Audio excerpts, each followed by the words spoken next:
पहिल्यांदा आपला राजा असा उभा दिसत होता. पण आज ते धक्काबुक्की करणारे कार्यकर्ते नव्हते. राजाच्या आसपास त्या लाटांमध्ये त्याची सर्वसामान्य प्रजा आणि कोळी बांधव होता. राजा चौपाटीला आला आणि पुढे दिवसभर जे काही झालं आज मी तुम्हाला सांगतो.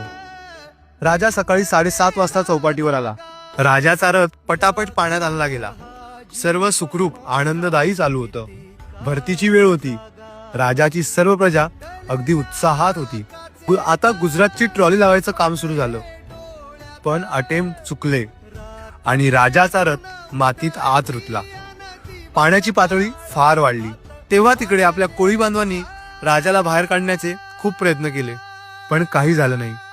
राजाला आज प्रजेला मन भरून दर्शन द्यायचं होतं. दुपारी 12-1च्या सुमारास राजा एकटाच. हे दृश्य खूप वाईट दिसत होतं. सकाळी गच्च भरलेली चौपाटी खाली झाली होती. आपल्याकडे पाठ फिरून राजा समुद्राकडे बघत होता. खरं असंच वाटत होतं की राजा आपल्यावर रुसलाय.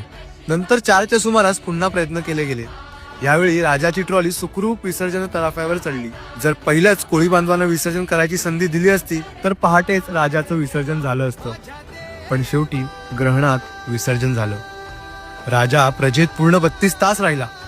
11 दिवस धक्काबुक्की करून 2 सेकंद दर्शन घेण्यापेक्षा विसर्जनात डोळे भरून इतका वेळ राजाला पाहणं, याला मी शब्दात काय वर्णू. बस इतकं तर मी ठामपणे सांगू शकतो, राजा प्रजेचाच आहे. ते त्याने आज विसर्जन मिरवणुकीत दाखवून दिलं.